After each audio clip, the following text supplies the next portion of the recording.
Welcome. आज हम लोग पढ़ेंगे रस के बारे में। मेरे प्यारे साथियों एवं इस समाज के रसिक विद्वत्तजन, आज हम आपके समक्ष एक बहुत ही शानदार जानदार टॉपिक लेकर के आए हुए हैं, जिसे हम रस के नाम से जानते हैं। लोग पूछते हैं रस क्या है। जिस प्रकार से रसगुल्ले खाने का मजा रस के होने से ही है, उसी प्रकार से काव्य का मजा रस के आने से। जिस काव्य में रस ना हो वो काव्य काव्य नहीं रह जाता है। यहां तक कि रस और अलंकार में एक समानता यह है कि रस में जो भी पंक्तियां दी गई हैं उनका लगभग जो है समाचरण अलंकार में। अब लोग कहेंगे कि रस क्या है। देखिए रस क्या है, अभी कुछ ही महीनों के बाद हमारा त्योहार आएगा होली, उसमें आप देखेंगे कि असली मजा रस का उसमें होता है।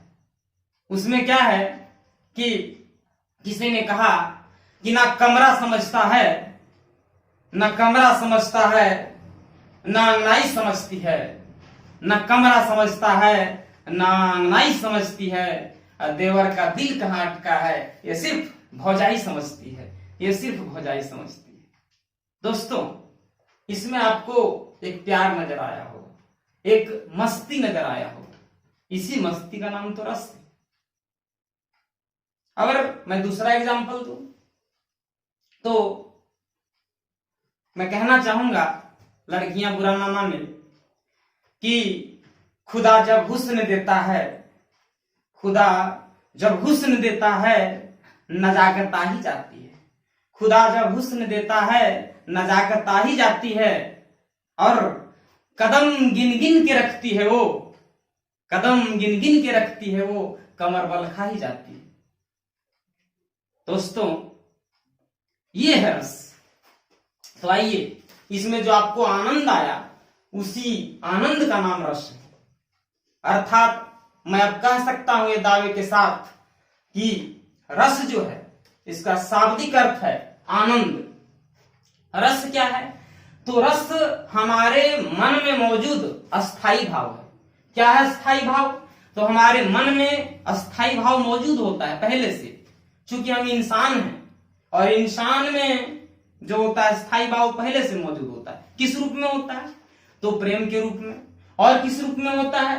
दुख के रूप में। और किस रूप में होता है? उत्साह के रूप में। और किस रूप में होता है? आश्चर्य के रूप में। तो इन रूपों में हर एक प्राणी के मन में अस्थाई भाव मौजूद होता है, और उसी अस्थाई भाव को कहा गया है रस। देखिए इसमें कहा गया है रस क्या है? तो अस्थाई भाव की परिपक्व अवस्था। परिपक्व मतलब, परिपक्व का मतलब होता है शानदार, या कह सकते हैं कि एक उचित मायने में जिसको सजाया गया हो, यानी कि अस्थाई भाव की परिपक्व अवस्था को रस कहते हैं। फिर से सुनिएगा डेफिनेशन, रस क्या है? तो अस्थाई भाव की परिपक्व अवस्था को रस कहते हैं।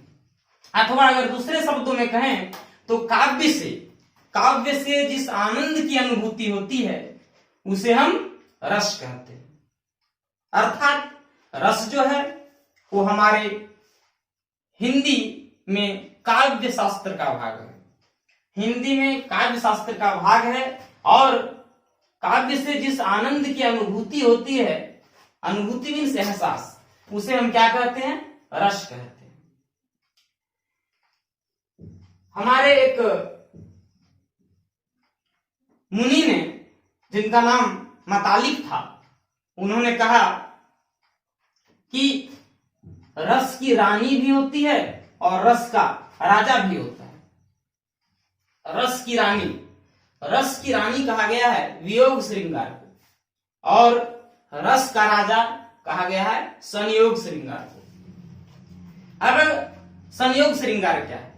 देखिए श्रृंगार, श्रृंगार रस को रसपति भी कहा गया है, श्रृंगार रस को रसराज भी कहा गया है। अर्थात जितने सारे रस हैं उन रसों में जो सबसे शानदार रस है उसका नाम है श्रृंगार रस। और संयोग की अगर बात करें, संयोग का मतलब होता क्या है कि श्रृंगार रस में दो प्रमुख पात्र हैं, एक है नायक और दूसरी है नायिका। अब यहां हम लिखे समागम, समागम का मतलब होता है मेल, मेल का मतलब होता है मिलन। जहां पर नायक नायिका का मिलन होगा उसे हम संयोग श्रृंगार कहेंगे। जैसे अगर एग्जाम्पल के तौर पर लिखें तो एक फिल्मी गीत है कि तुमसे मिलके है जो दिल का हाल क्या कहें, हो गया है कैसा ये कमाल क्या कहें। दोस्तों ये जो गीत है ये संयोग श्रृंगार का है, लेकिन वियोग श्रृंगार क्या है कि जहिया से चल गए छोड़ के हमके, जहिया से चल गए छोड़ के हमके, जिंदगी भइल सुनसान है, जाए चंदा ले आव खबरिया, कैसन बारी हमरी जान हो, ए चंदा कैसन बारी हमरी जान हो। ये वियोग श्रृंगार का है। अर्थात यहाँ नायक नायिका एक दूसरे से काफी दूर है, समागम नहीं हो पा रहा है, अर्थात मिलन नहीं हो पा रहा है। तो जब विरह में, जब वेदना में गीत गाए जाते हैं तो वहां वियोग श्रृंगार होता है। जैसे हम जुदा हो गए, रास्ते खो गए, मगर हम मिलेंगे, मगर हम मिलेंगे, ये याद रखना, मेरी राह तकना, ये याद रखना, मेरी राह तकना। दोस्तों ये है वियोग श्रृंगार। अर्थात नायक नायिका जहां एक दूसरे से दूर हों, दोनों में प्रेम को पाने की बेचैनी हो, तो प्रेम के पाने की बेचैनी का ही नाम है वियोग श्रृंगार। और जहां पर नायक नायिका पास पास हो, अर्थात जहां पर समागम हो पा रहा है, जहां पर आंख से आंख मिल रहे हैं, जहां पर एक दूसरे के भावों में वो डूब रहे हैं। जैसे सुबह से लेकर शाम तक, शाम से लेकर रात तक, इस तरह के जो भी गीत हैं, मतलब आप कह सकते हैं कि ऐसे जगह पर क्या होता है, संयोग श्रृंगार होता है। अब आइए देखते हैं कि क्या है रस। तो रस को काव्य की आत्मा कहा गया है, अर्थात काव्य इसके बिना नहीं चल सकता। जिस प्रकार से हमारा जीवन आत्मा के बिना अधूरा है, ठीक उसी प्रकार रस के बिना काव्य अधूरी है। अगर काव्य को एक शरीर मान लिया जाए, अगर काव्य को एक शरीर मान लिया जाए, या रस को चलिए मानते हैं, रस को अगर एक शरीर मान लिया जाए तो काव्य क्या है, उसकी आत्मा है। आत्मा का मतलब क्या होता है, प्राण तत्व। क्या है प्राण तत्व? तो जिसके सहारे हमारा जीवन चलता है उसे हम प्राण तत्व कहते हैं। सोचिए कि अगर आत्मा ना हो तो क्या होगा। तो अगर आत्मा नहीं होगा तो हमारा शरीर क्या होगा, बेकार हो जाएगा, बेजान हो जाएगा। ठीक उसी प्रकार से अगर रस ना हो तो काव्य रूपी शरीर जो है वो बेकार हो जाएगा। अर्थात रस जो है वो काव्य की आत्मा है। तो काव्य की आत्मा है कौन, रस। अर्थात रस क्या हो गया, काव्य की आत्मा है रस, अर्थात रस क्या हो गया, तो रस काव्य की आत्मा, तो काव्य क्या हो गया, शरीर हो गया। इसीलिए मैंने पहले काव्य को क्या कहा था, शरीर कहा था। काव्य शरीर है और रस उसकी आत्मा है। यानी कि रस को हम काव्य की आत्मा भी कह सकते हैं और उसे हम प्राण तत्व भी कह सकते हैं। अब जो बहुत बार पूछा गया है बड़े बड़े एग्जामों में कि रस का संबंध जो है वो श्री धातु से है। रस का संबंध किस धातु से है? श्री धातु से। श्री का मतलब होता है बहते जाना, अर्थात रस का मतलब क्या हो गया? आनंद में बहते जाना। जब आनंद की अनुभूति में हम गोता लगाते रहते हैं, और आनंद कई तरह का हो सकता है। एक दर्द होता है दोस्तों, एक मीठा मीठा दर्द होता है, अर्थात दर्द में भी जब हम अच्छाई महसूस करते हैं, दर्द में भी जब हम मजे लेते हैं, वहां भी क्या है? काव्य है। अब जरा देखिए कि एक महान हमारा देश ऋषि मुनियों का रहा है, और ऋषि मुनियों ने ही रस के बारे में हमें बताया। क्या बताया? तो रस के बारे में बताया। किसके बारे में? भरत मुनि के बारे में। भरत मुनि ने ही सबसे पहले रस की निष्पत्ति का सूत्र दिया, अर्थात सबसे पहले उन्होंने ही बताया कि रस क्या है। अब भरत मुनि ने एक ग्रंथ लिखा, जिस ग्रंथ का नाम क्या था? नाट्य शास्त्र। भरत मुनि ने एक ग्रंथ लिखा। पूछा जाएगा कि नाट्य शास्त्र किसके द्वारा लिखा गया है, तो बताएंगे कि नाट्य शास्त्र भरत मुनि के द्वारा लिखा गया है। दूसरा प्रश्न आपको पूछा जाएगा कि रस की निष्पत्ति का सूत्र किसने दिया, तो बताएंगे कि रस की निष्पत्ति का सूत्र किसने दिया? भरत मुनि ने दिया।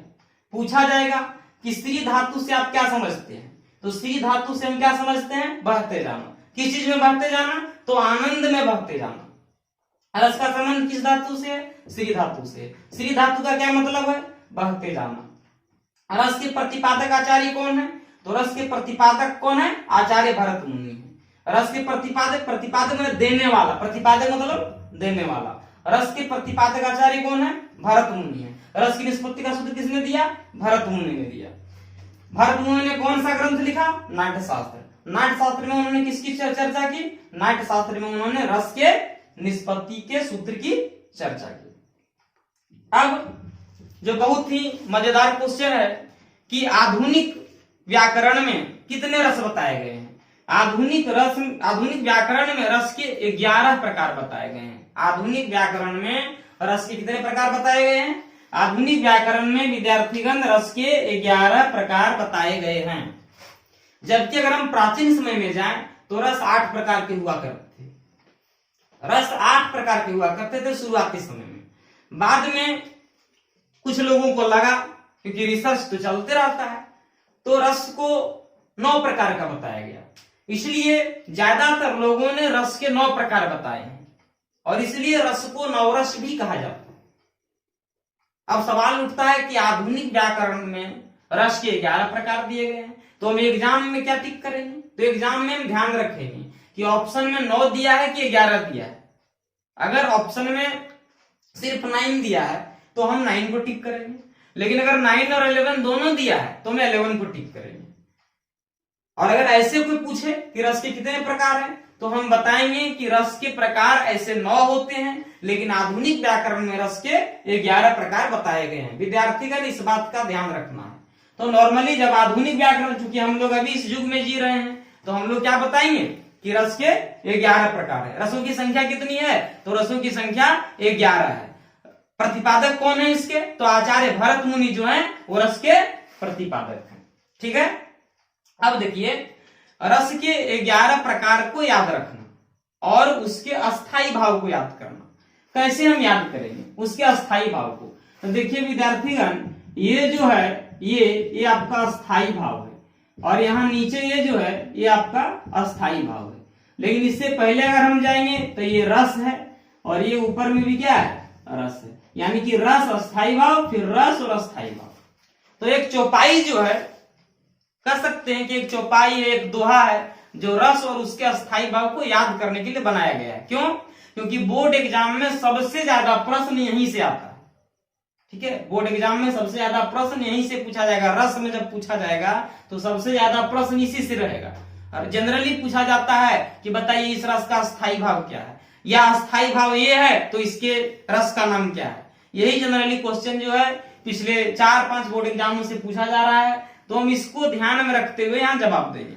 कैसे? तो पहले पढ़ लेते हैं कि करुण हास्य श्रृंगार मिलकर, करुण हास्य श्रृंगार मिलकर वीर भयानक शांत बना। करुण हास्य श्रृंगार मिलकर वीर भयानक शांत बना, और शोक हास रति के उत्साह से भय भी निर्वेद बना। अर्थात अगर कोई आपसे पूछे कि अरे करुण रस है, बताओ ना उसमें अस्थाई भाव क्या है, बोलेंगे शोक। विद्यार्थीगण इसलिए इसको घेर दिए हैं। पूछा जाएगा कि करुण रस है, अस्थाई भाव क्या है, बोलेंगे शोक है। करुण रस है, अस्थाई भाव क्या है, बोलेंगे शोक है। बोलेगा हास्य रस है, अस्थाई भाव बताइए, तो हास्य रस यानी कि क्या है, हास है उसका अस्थाई भाव। अब कोई बोलेगा कि हास्य रस क्या होता है, मान लीजिए अगर पूछ दिया, ऐसे तो हम आगे वीडियो बनाएंगे तो उसमें बताएंगे टोटल रस की परिभाषा के बारे में और उसका उदाहरण भी बताएंगे, लेकिन अभी हम लोग शॉर्टकट में समझ लेते हैं कि करुण रस क्या होता है। करुण रस, देखिए करुण रस क्या होता है। करुण रस है कि जब आपके यहाँ किसी की मौत हो जाती है या कोई ऐसा हादसा हो जाता है जिससे आपके दिल को चोट पहुंचता है, तो उस स्थिति में वहां करुण रस उत्पन्न होता है। अब बात रहा, ये शॉर्टकट में भी हम समझा रहे हैं हास्य रस क्या है। देखिए हास्य रस क्या है, जब किसी के चेहरे को देख करके, किसी के चेहरे को देख करके, किसी के मुंह के बनावट को देख करके, जैसे हम लोग के बैच में एक लड़का पढ़ता था मयंक कालिया, है ना, उसको देखने से हंसी आ जाता था, तो वो जो भाव उत्पन्न हुआ उसको देखने के बाद उसे हम हास्य रस कहेंगे। या एक लड़के ने कहा, एक लड़का महावीर आता था, अभी नहीं आता है, बाहर गांव गया है। महावीर ने कहा कि मैं महावीर हूं, मैं महावीर हूं, पापड़ तोड़ लेता हूं, मैं महावीर हूं, मैं पापड़ तोड़ लेता हूं, और अगर गुस्सा आ जाए तो कागज का गर्दन भी मरोड़ लेता हूं। दोस्तों आप सोचिए कि कैसा महावीर है। एक वो महावीर थे जो 7 समुद्र पार गए थे, एक ये महावीर है। तो ऐसी स्थिति जहां पर महावीर का काम क्या है, पापड़ तोड़ना, महावीर का काम क्या है, कागज को मरोड़ना, बताइए क्या ये महावीर का काम है? लेकिन इससे हंसी आ रही है, कुछ ऐसा भाव बना, कुछ ऐसा विचार बना, भाव मैंने क्या, फीलिंग, तो वहां पर हास्य रस होता है।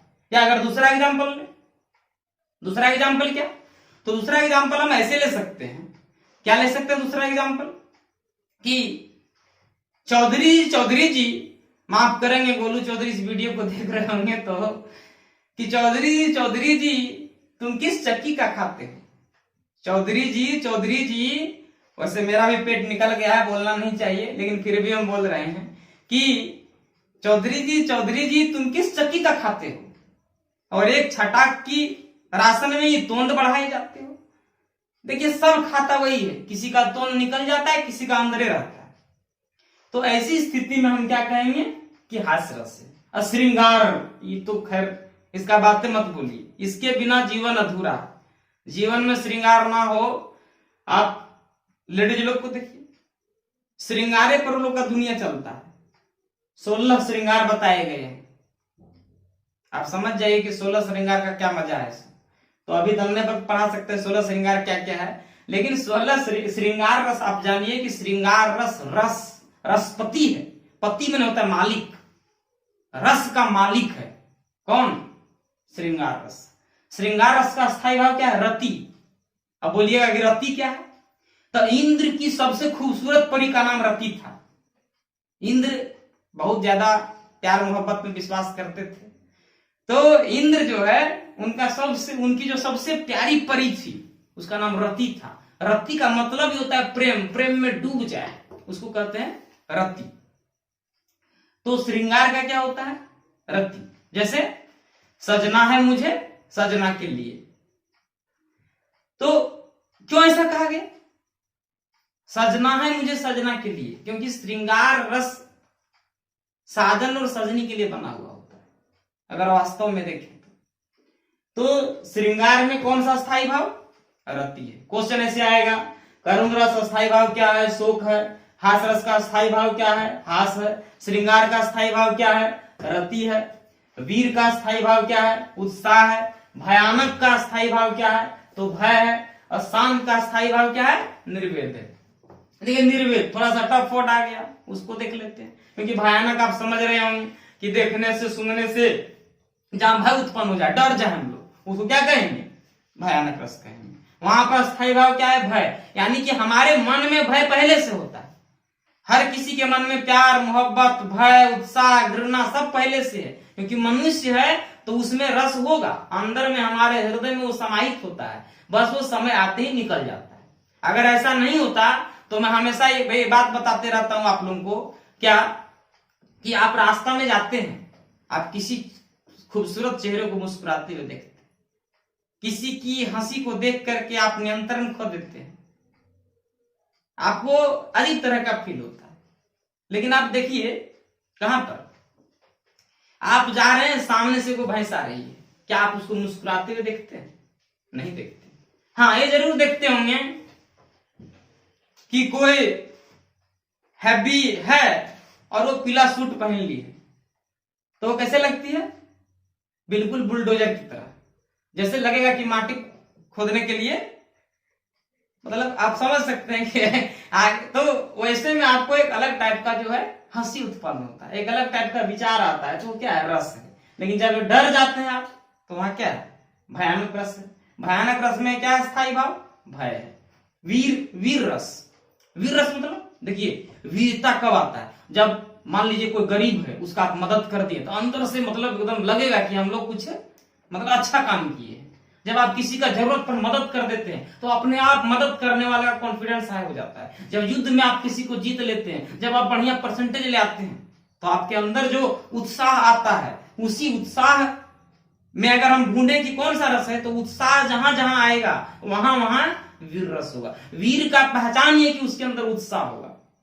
और हम ब्लड में पढ़ा दिए थे, उत्साह उसी के पास रहता है जिसका आरबीसी डब्ल्यूबीसी कंट्रोल में रहता है। तो उत्साह जिसके पास भी है, या जब आपको उत्साहित आप फील करें, तो वहां पर कौन सा रस होगा? वीर रस होगा। कोई भी ऐसा काम जहां पर आप उत्साहित महसूस करते हैं, वहां वीर रस होता है। शांत रस क्या है? शांत रस मतलब बुढ़ापा वाला, या आप ऐसे कह सकते हैं कि जब लगने लगता है कि मतलब दुनिया कुछ नहीं है मेरे लिए, निर्वेद है। निर्वेद रस क्या होता है? निर्वेद को इंग्लिश में कहते हैं न्यूट्रल। आप केमिस्ट्री में पढ़े होंगे, न्यूट्रल, पीएच मान न्यूट्रल होता है। कब? न इन्हें के न उन्हें के, कहीं के नहीं। तो क्या होता है? फिक्स में। तो वहां पर क्या होता है? न्यूट्रल होता है, उदासीन होता है। यानी कि जब जिंदगी उदासीन हो जाए, जैसे एक फिल्मी गाना सुने होंगे, क्या? ये दुनिया ये महफिल मेरे काम की नहीं, मेरे काम की नहीं, ये दुनिया ये महफिल मेरे काम की नहीं, मेरे काम की नहीं। दोस्तों, ऐसी स्थिति शांत रस और निर्वेद रस की होती है। शांत रस की होती है और उसमें अस्थाई भाव क्या होता है? निर्वेद होता है। ये क्वेश्चन सबसे ज्यादा पूछा जाता है कि शांत रस में कौन सा अस्थाई भाव है? तो शांत रस में अस्थाई भाव क्या है? निर्वेद है। अब आइए दूसरा देखते हैं, अद्भुत रस। अद्भुत में विस्मय। अगर करुण आप नहीं समझ पाए होंगे तो एक बार और समझा देते हैं। करुण मतलब देखिए क्या होता है। मान लीजिए आपके यहाँ किसी का क्या हो गया? देहांत हो गया, कोई एक्सपायर कर गया, भगवान ना करे ऐसा होना ही है, लेकिन होता ही रहता है, भगवान कैसे नहीं करेंगे, समय पर वो हो ही जाता है। तो आप देखिएगा कि करुण में क्या होता है? शोक रस होता है। जैसे क्या है शोक रस? तो शोक रस का हम एक लाइन सुना देते हैं कि जिंदगी में हजारों का मेला जुड़ा, जिंदगी में हजारों का मेला जुड़ा, हंस जब जब उड़ा तो अकेला उड़ा, हंस जब जब उड़ा तो अकेला उड़ा। अर्थात जब मौत होती है किसी की, तो वो सब परिवार दुनिया छोड़ करके अकेले जाता है। इसलिए हम लोग इस दुनिया में एक हंस की तरह, जो उस गाने में आया है, कैसे? जिंदगी में हजारों का मेला जुड़ा, हंस जब जब उड़ा तो अकेला उड़ा। घमंड नहीं करना चाहिए। क्यों? कि न वो राजा रही, न वो रानी रही, न वो राजा रही, न वो रानी रही, न बुढ़ापा रहा न जवानी रहे, न बुढ़ापा रहता है न जवानी रहता है न जिंदगी रहती है। एक समय के बाद हम लोग एक बुलबुले की तरह, जिस तरह से पानी का बुलबुला कुछ समय के बाद फूट जाता है, क्या कह सकते हैं हम लोग, ये दुनिया एक रंगमंच।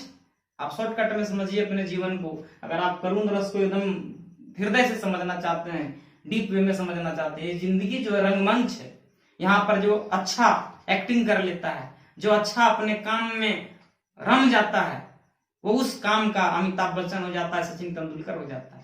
यानी कि हम लोग एक कलाकार हैं। आप जिस क्षेत्र में वहां काम करें, क्योंकि एक दिन जब जाएंगे तो आप दुनिया को क्या देके जाएंगे, करुण रस देके जाते हैं। खास करके अपने परिवार को करुण रस देके जाते हैं। इसलिए कुछ ऐसा करके जाए कि करुण रस में भी उन्हें क्या हो, वीर रस की मौजूदगी का एहसास हो, यानी कि आपके काम को सोच करके वो खुश हो जाए।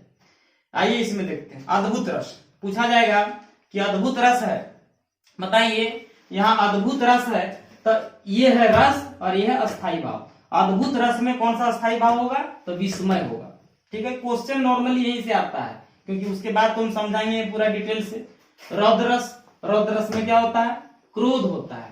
विभत्स में क्या होता है, जुगुप्सा होता है। पूछा जाएगा विभत्स रस है, अस्थाई भाव क्या है, जुगुप्सा है। तो इस तरीके से हम कह सकते हैं कि करुण हास्य श्रृंगार मिलकर वीर भयानक शांत बना, शोक हास रति के उत्साह से भय भी निर्वेद बना, अद्भुत रोध विभत्स के कारण नवरस का सम्मान बना, विस्मय क्रोध की जुगुप्सा से रसों का स्थायी भाव बना। तो इस तरीके से अगर आप ये 4 लाइन याद कर लेते हैं तो आप 9 रस भी जान जाते हैं और 9 रस के अस्थाई भाव भी जान जाते हैं। अब चूंकि आधुनिक, इधर देखिए, आधुनिक व्याकरण में रसों की संख्या 11 कर दी गई है, तो अब 2 बढ़ा, तो 2 कौन कौन सा बढ़ा, देखिए रस के अस्थाई भाव के बारे में क्या, तो होते थे 9 रस, इसलिए रसों को कहा गया 9 रस।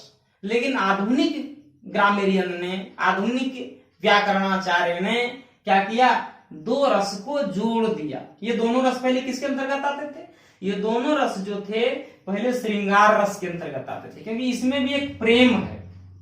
कैसे प्रेम है भी बताएंगे, देखिएगा। दुनिया में प्रेम ही है और कुछ नहीं है दुनिया, आप हैं, प्रेम के अलावा कुछ नहीं है। आप देखिए आपके मन में सबसे ज्यादा भाव क्या चीज का आता है, प्रेम का आता होगा। अरे गलत नहीं है, क्यों, एक बड़े शायर ने कहा है कि सज चुकी है महफिल, सज चुकी है महफिल, सभी करने को दीदार बैठे हैं। सज चुकी है महफिल, सभी करने को दीदार बैठे हैं, और जिधर भी देखो उधर हुस्न के बीमार बैठे हैं। जिधर भी देखो उधर हुस्न के बीमार बैठे हैं। हसीनों की अदाओं पे सभी दिल हार बैठे हैं, और लाखों मर मिट गए इस इश्क में, फिर भी साले सैकड़ों तैयार बैठे हैं। आप समझिए कि श्रृंगार रस में, हम इसलिए बताएं क्योंकि आपको याद रहे कि उसी पॉइंट में 2 रस जोड़ा गया। किसमें, श्रृंगार रस में। हम कोई शायर नहीं है, छोटा मोटा शायरी जानते हैं, कर देते हैं, ध्यान से देखिए। तो वात्सल्य रस और भक्ति रस। अब वात्सल्य रस क्या होता है, देखिए मान लीजिए विद्यार्थीगण कि आप बच्चा है, ये मानना क्या है, आप हैं और आपके माता पिता आपसे प्रेम कर, प्रेम मतलब वही नहीं होता है उधरे प्रेम, प्रेम इधर होता है। माता पिता अपने बच्चों से जो प्रेम करते हैं, माने माँ बाप अपना बेटा बेटी से, है ना, अपन कह सकते हैं कि आप उसको बुचा बुची कहते हैं भोजपुरी में। तो माँ बाप अपने बुचा बुची से जो प्रेम करता है, जो अपना लड़का लड़की से प्रेम करता है, बेटा बेटी से प्रेम करता है, सुपुत्री और सुपुत्र से प्रेम करता है, कुपुत्री कुपुत्र कह सकते हैं, लेकिन माँ बाप प्रेम करते हैं किससे, आप आपस में करवे करते हैं, अलग चीज है। माँ बाप बच्चों से भी प्रेम करते हैं, तो जो बच्चों से प्रेम करते हैं माँ बाप, उसको वात्सल्य रस कहते हैं। और वात्सल्य रस में अस्थाई भाव क्या होता है, वात्सल्य रस में अस्थाई भाव होता है वत्सल। आपको जैसे पूछा जाएगा वात्सल्य रस का सब किससे संबंध है, तो बोलेंगे वात्सल्य रस का संबंध किससे है, माता पिता और बच्चों के प्रेम से है। माता पिता अपने बच्चों से जो प्रेम करते हैं ना, उसे वात्सल्य रस कहते हैं। ठीक है। भक्ति रस क्या है, भक्ति रस देखिए कमाल का रस है भक्ति रस। कैसे कमाल का है, खाली सुनने में नहीं, कमाल का है। माँ मीरा ने, देखिए माँ हम इसलिए कह देते हैं मीराबाई को, क्योंकि उन्होंने भगवान से प्रेम किया था, और भगवान से वही प्रेम कर सकती है जो मां होती है। तो कृष्ण से देखिए, जानती थी, मीरा को भी पता था कि कृष्ण मिल नहीं सकते, लेकिन मीरा को प्रेम हो गया, वो करे क्या? प्रेम में आदमी दुनिया बोला जाता है। मीरा बहुत अच्छे घराने की थी, लेकिन हो गया प्रेम। अब प्रेम हुआ, अरे तो उससे हुआ जिसका मिलना कभी मैंने संभव ही नहीं था। फिर भी मीरा ने अथाह प्रेम किया और कृष्ण से प्रेम किया। देखिए, कृष्ण के बारे में एक बड़ा अच्छा कहावत है क्या, कि कृष्ण एकमात्र ऐसे मैंने कह सकते हैं कि हम लोग के हीरो हैं, हम लोग के हीरो हैं, यूथ के हीरो हैं कृष्ण। यूथ के जो जो काम करता है कृष्ण उसके एक्सपर्ट हैं, मास्टर हैं। नहीं कहता है लोग कि अरे तुम जिस स्कूल में पढ़ रहा है ओकर प्रिंसिपल रह चुके हैं, तो ओकर प्रिंसिपल है कृष्ण। कैसे? कृष्ण ही कह सकते हैं प्रेम का दूसरा नाम है। इसलिए आप देखिए, सब भगवान को आप जैसे हो देख लीजिए, लेकिन आप भगवान में अगर देखिएगा तो कृष्ण जो है वो जनरली बांसुरी लिए ही रहते हैं, और बांसुरी प्रेम का निशानी है। इसलिए प्रेमी जो होता है वो कृष्ण को अपना आराध्य देव मानता है। तो हम लोग आराध्य देव मान लेते हैं थोड़ा देर के लिए, इसलिए क्योंकि हम लोग जो है भक्ति रस भी पढ़ रहे हैं, और भक्ति रस जो है, भक्ति रस कह सकते हैं एग्जाम्पल में किसके बीच का प्रेम? राधा और कृष्ण के बीच। किसके? राधा और कृष्ण के बीच जो प्रेम हुआ, राधा और कृष्ण के बीच जो प्रेम हुआ, वो भक्ति रस का एग्जाम्पल है। या अगर गीत के रूप में समझना चाहते हैं सुन लीजिए, क्योंकि गीत गाने में हम एक्सपर्ट हैं। सुनिए गीत में, सजा दो घर को गुलशन सा, मेरे सरकार आए हैं। सजा दो घर को गुलशन सा, मेरे सरकार आए हैं। सरकार मतलब सरकार कहा गया है किसको? मालिक को कहा गया है। मालिक कौन है? ईश्वर है। ईश्वर कौन है? तो हाँ, अभी हमारे कुछ बच्चे सोच रहे होंगे कि सर गीत दूसरा गा दिए, हम जान रहे हैं। विद्यार्थीगण वही गीत गाएंगे तो सब जान जाएगा ना कि कॉपी किए हैं। नहीं, गीत को चेंज करके गाया जाता है। हम तरह तरह का गीत गाते हैं, ठीक है। देखिए, एक गीत है जो प्रेम को दर्शाता है, मेरे दादाजी का लिखा हुआ गीत है, तो उनको भी थोड़ा यहाँ याद कर लेते हैं। वहां पर क्या है? वहां पर भी कह सकते हैं कि लक्ष्मण अपने बड़े भाई राम को क्या मानते थे? भगवान मानते थे। और अगर भगवान मानते थे, जाहिर सा बात है छोटा भाई क्या हो गया? भक्त हो गया। तो वहां भी यही रस आ गया, भक्ति रस।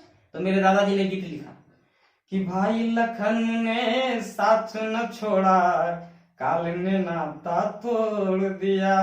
बहुत ही शानदार गीत है कि भाई लखन ने साथ न छोड़ा, काल ने नाता तोड़ दिया। काल बलि का चक्कर देखो, रावण ने सीता लाया। विश्वजयी होने पर उसकी भस्मीभूत हुई काया।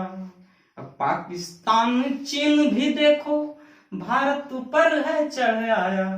तो वीर हमारे भारत के, उनके दामन को तोड़ दिया। भाई लखन ने साथ न छोड़ा, काल ने नाता तोड़ दिया। आप समझ सकते हैं कि एक बुजुर्ग के मन में अपने देश के प्रति, अपने आराध्य देव राम के प्रति, क्योंकि हमारे दादाजी रामचरितमानस के प्रवक्ता हैं, तो किस तरह से उनका प्रेम रहा होगा। और एक तरह से अगर हम उस गाने के माध्यम से समझें तो मेरे दादा के मन में भी वो गीत लिखते समय भक्ति रस था, और साथ ही साथ क्या था? अपने देश के प्रति भी भक्ति रस था। तो भक्ति रस का मतलब अनुराग, जहां अनुराग पलता हो। अनुराग मतलब, अनुराग प्रेम का दूसरा नाम है। इसीलिए श्रृंगार रस प्रेम का पहला नाम था। तो श्रृंगार में ही भक्ति और वात्सल्य दोनों, तो यहाँ देखिए दोनों प्रेम ही है। बस क्या है? माता पिता अपना बच्चा से करता है तो वात्सल्य हो गया, और भक्त अपने भगवान से करता है तो भक्ति। भक्त अपने भगवान से करे क्या हो गया? वात्सल्य रस हो गया, ठीक है। और माता पिता अपने बच्चे से करे तो क्या हो गया? वात्सल्य रस हो गया। वात्सल रस का स्थायी भाव क्या होता है? वत्सल होता है। भक्ति रस का स्थायी भाव क्या होता है? अनुराग होता है। ठीक है। रति मन याद रख लीजिए, बहुत इंपॉर्टेंट वर्ड है। पहले बता दिए इंद्र की सबसे खूबसूरत परी रति। इंद्र किस पर मरता था? रति पर। इंद्र कहां पगला गया था? रति पर। क्या था? प्रेम था इंद्र को। तो रति मैंने प्रेम। श्रृंगार रस जहां जहां होगा वहां रति होगा, है ना। जो रति करेगा पति करेगा, रति पति। याद आप सीधा सा रखिए शॉर्टकट में समझने के लिए। देखिए क्योंकि हम इस तरह का वीडियो बनाते हैं तो आप समझ आइए कि ईश्वर विषय, इस विषय क्यों लिखा? ईश्वर के विषय का प्रेम। विषयक माने विषय का। कौन सा विषय? क्या है? ईश्वर है। ईश्वर कौन है? विषय है। ठीक है। अब आ जाइए रस के 4 अंग। रस के कितने अंग है पूछा जाएगा। रस के, अब इंग्लिश में अगर बोलेंगे what are the components of रस, अच्छा नहीं लगेगा। रस के 4 अवयव है। अवयव माने जिससे मिल करके कोई चीज बना हो। आप देखिएगा कोई दवा कहां से लगे जो भी है, मतलब होगा कहीं, यहाँ है। देखिए अवयव क्या होता है, निकल रहे अवयव क्या होता है। देखिए ये जो है ना, देखिए यहाँ पीछे में सब चीज लिखल है, ठीक ना। ये जिससे जिससे मिल करके बना है, ये जिससे जिससे मिल करके बना है, इसका क्या हो गया? कंपोनेंट्स हो गया। तो अगर रस को मान लिया जाए दवाई, तो उसमें ये 4 चीज मिल करके बना है ना। क्या क्या मिलके बना है? विभाव, अस्थाई भाव, संचारी भाव और अनुभाव। अब बोलिए कोई सोचता होगा कि 2 को मारकर क्यों रखा है? इसलिए रखे हैं विद्यार्थीगण यहाँ जगह कम है तो जो है दोनों हाथ से दिखा लेते हैं। विभाव, अस्थाई भाव, संचारी भाव, अनुभाव। रस के 4 अंग, 4 अवयव हैं। रस के कितने अंग हैं? 4 अंग हैं। रस के कितने अंग हैं? 4 अंग हैं। रस के कितने अवयव हैं? 4 हैं। ठीक है। कौन कौन है? पहला विभाव, दूसरा अस्थाई भाव, तीसरा संचारी भाव, चौथा अनुभाव। 4 भाव है ना। देखिए विभाव क्या होता है? कमाल कमाल का बात फिर पढ़िएगा, एकदम भी कमाल हो जाएगा। उधर जब जाइएगा कोना में जाने के बाद कमाल हो जाता है। अभी देखिए एकदम एक से एक कमाल चीज होगा। विभाव हंसना विद्यार्थीगण मना नहीं है, कोनम बातें वैसे लिख दिए हैं इसलिए कोनम कमाल होगा। हाँ हम लोग जब छोटा रहते थे ना गांव में, तो आप लोग तो शहरी आदमी, हम लोग देहाती थे, तो हम लोग खेलते थे कोना कोनी कौन कोना। तो उसमें 2 4 गो 3 लड़की रहती थी, सब लड़का लोग, तो हम लोग कोना कोनी खेलते थे। तो कोना कोनी में क्या होता था? कोना 4 गो आदमी 5 गो खेलने में मजा आता था। अब देखिए रस के कितने हैं? 4। तो चलो सीधा बैठो। रस के 4 विभाव, अस्थाई भाव, संचारी, अनुभाव। अपना जीवन का कुछ कहानी सुनाते हंसने लगेगा, जैसे तुम्हारा जीवन का कुछ कहानी है। देखो यहाँ जिसके जीवन में कुछ कहानी नहीं है, आप फिल्म के दुनिया का नहीं सुने, वो जवान नहीं क्या जिसकी कहानी ना हो। तो यही चीज है ना, इसलिए हम कहानी अपना सुना रहे थे। विभाव को कहेगा क्या होता है विभाव, तो सुनने में अटपटा सा लगता है। विभाव क्या होता है? देखिए क्या लिखे हैं? भाव उत्पन्न होने के कारण, जिसके कारण क्या होता है? भाव उत्पन्न होता है। जिसके जो कारण बना, क्या बना? कारण। जो क्या बना? कारण बना। विद्यार्थी क्या बना? जो कारण बना। तो कारण क्या बना? भाव के उत्पन्न होने के, भाव के उत्पन्न होने का जो कारण होता है उसको विभाव कहते हैं। ठीक है। विभाव क्या होता है? जैसे कोई भी भाव उत्पन्न हो, अरे कोई भी भाव उत्पन्न हो, नहीं समझ रहे हैं? आज पूछ रहा है, सुन रहे हैं? तुम्हारे क्लास का ध्यान से सुन लो, काम देगा। अस्थाई भाव क्या होता है? तो भाव उत्पन्न होने के कारण या साधन, जिसके कारण भाव उत्पन्न हुआ। कुछ ना कुछ, देखिए कुछ होता है तो कारण बनता है, बिना कारण के कुछ नहीं होता है। कुछ होता है तब कारण बनता है, बिना कारण के कुछ नहीं होता है। तब भाव उत्पन्न होने के कारण या साधन को क्या कहते हैं? विभाव कहते हैं। ठीक है। विभाव के 2 प्रकार हैं, एक है आलंबन और दूसरा है उद्दीपन। आलंबन और उद्दीपन। ठीक है। आलंबन और उद्दीपन। आलंबन में सहारा, आलंबन का मतलब सहारा, उद्दीपन का मतलब मन के भाव का तीव्र होना। देखिए इसमें क्या होता है, इसमें ऐसे होता है कि अगर हम बात करें आलंबन के बारे में, तो अब आलंबन के बारे में हम आगे पढ़ेंगे कि आलंबन के भी, इसलिए हम कोना में भी जा रहे हैं। देखिए आ रहे हैं धीरे धीरे। आलंबन, आलंबन माने सहारा। सहारा जो होता है उसमें इसका दो पार्ट है, आलंबन का दो पार्ट है। कौन है? एक है आश्रय और एक है विषय। देखिए आश्रय और विषय क्या है? आश्रय और विषय माने लैला और मजनू, मतलब हीर और रांझा, मतलब रोमियो और जूलियट। ठीक है, आप अगर इंग्लिश लिटरेचर पढ़ेंगे तो रोमियो और जूलियट का कहानी जरूर पढ़ेंगे। ठीक है, लैला और मजनू का कहानी, मजनू समझते हैं ना? मजनू उर्दू शब्द है, पगला को मजनू कहते हैं, है ना? एकदम पगला जाता है ओकरा मजनू कहते हैं। ठीक है, और लैला जान भी करते हैं, आज वाली नहीं, लैला वो लैला हर कोई चाय मिलना अकेला, वो लैला नहीं, वो समाज लैला और मजनू का कहानी हम तुमको बता रहे हैं। उसमें देखिए क्या होता था लैला और मजनू में।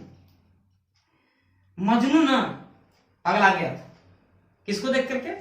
लैला को देख करके। अब देखिए समझिए, फालतू बात नहीं कर रहे, एकदम समझा देंगे। लैला और मजनू बोले कि तुम समझ गया, तुरंत ध्यान इधर आ जाएगा। देखिए लैला और मजनू, देखिए यहाँ दो विषय है ना, आश्रय आलंबन का कितना? दो।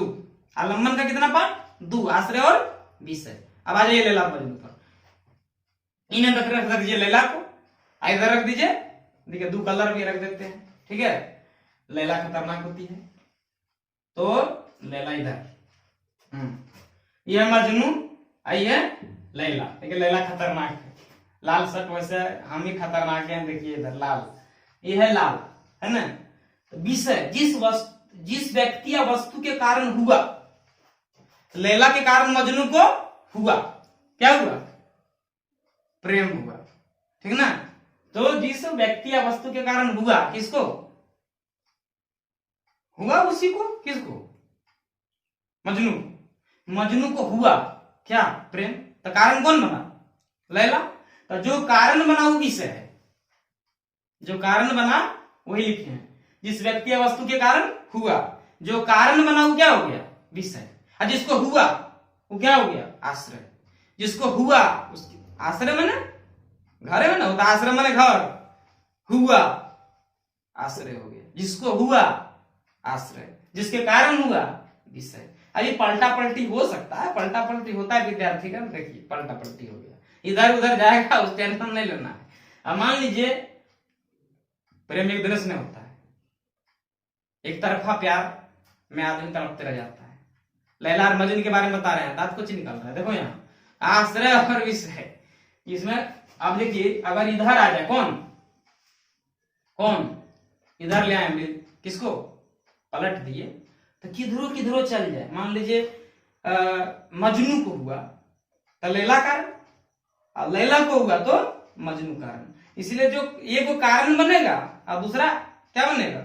उसका होना, माने जिसके कारण हुआ वो बनेगा। माने जब एक वो विषय बनेगा, जैसे चलिए थोड़ा एकदम भक्ति वाला बात, सीता और राम, अच्छा लगा सुनने? सीता और राम। तो सीता जो थी ना फुलवारी में, है ना? फुलवारी में वो भी कौन थे? हाँ, फुलवारी में सीता विषय थी और राम क्या थे? राम आश्रय थे। तब मैंने क्या खाली राम में गलती था? नहीं, सीता देख रही थी। आप समझ जाइए, जब सीता बनी क्या? आश्रय, तो राम हुए विषय, और जब राम बने आश्रय तो सीता हुई विषय, है ना? अब इस पर ही पवन सिंह गीत गा दिए कि बाग में देख कर के जनक नंदनी, बाग में वो खड़ी की खड़ी रह गई, राम ने देखा सिया को, सिया ने राम को, राम ने देखा सिया को, सिया ने राम को, दोनों अखियां लड़ी की लड़ी रह गई। अब बोलिएगा कि गाना पढ़ा रहे हैं क्या? नहीं, गाना नहीं पढ़ा रहे विद्यार्थी गण। आपको याद रहे कि आश्रय और विषय एग्जाम्पल सीता और राम, उन्हें याद रहे। बढ़िया विद्यार्थी हैं तो बढ़िया विद्यार्थी क्या रखता है? लैला और मजनू। जो अच्छा विद्यार्थी होता है आजकल का, वो लैला और मजनू को एग्जाम्पल में दीजिए, देखिए कितना बढ़िया एग्जाम्पल दीजिए, विद्यार्थी का नहीं समझता तो उसको उसी टाइप का एग्जाम्पल देते हैं हम। मेरा गलती नहीं। देखिए हम शिक्षा को ये नहीं मानते कि एकदम साधु संत बन करके पढ़ा रहे हैं तो बड़ी बढ़िया मास्टर है, नहीं। जिस एग्जाम्पल से बच्चा समझ जाए वही एग्जाम्पल उसको देना चाहिए। तो दुनिया कहते रहेगा, हमको भी बड़ी आदमी कहता है कि अरे मास्टर पगला गए हैं, हम पगला गए हैं विद्यार्थी का, ठीक है, पूरा पगला गए, क्या करें, सब पगला जाता है। जो पागल नहीं हुआ है वो कभी अपने लक्ष्य को प्राप्त नहीं कर सकता। एक बार पूछा गया किससे, अब्दुल कलाम से।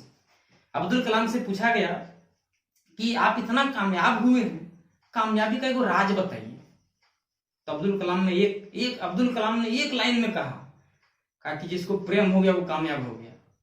अब बगल था बदमाश, वो हंसने लगा, फिर चला तो हमरा तो हुआ है, मैंने क्या कामयाब हो गए। तो अब्दुल कलाम ने उसको समझाया कि देखिए प्रेम करने का तरीका अलग अलग होता है। जो अपने आस पड़ोस से कर लेता है क्या प्रेम, वो पंकज उदास बन जाता है, और जो अपने काम से कर लेता है प्रेम वो डॉक्टर एपीजे अब्दुल कलाम बन जाता है। तो अपने काम से प्रेम करिए, अपने काम से प्रेम का इतना गीत हम सुना रहे थे, काम से प्रेम कीजिए तो अब्दुल कलाम बनिएगा, और नहीं तो वही पंकज उदास बन जाएगा, बुढ़ापा में शादी करिएगा, अब मामला गड़बड़ा जाएगा। तो आप समझ गए आश्रय और विषय। अब आ जाइए उद्दीपन। उद्दीपन और कमाल का चीज है। उद्दीपन में मतलब शकुंतला की कथा आती है, ठीक है ना। उद्दीपन में क्या किसकी कथा आती है, शकुंतला की। बड़ा अच्छा उद्दीपन में कथा था। हाँ, उद्दीपन में था कि दुष्यंत जो थे, राजा दुष्यंत, वो शिकार खेलते हुए कण्व के आश्रम में पहुंच गए। कण्व कौन थे, मुनि थे, उनके आश्रम में पहुंच गए और उन्होंने शकुंतला को देखा। शकुंतला थी बड़ी खूबसूरत। मामला गया अटक, है ना। तो मामला गया अटक। तो आप बताइए कि शिकार खेलने कौन गया था, दुष्यंत।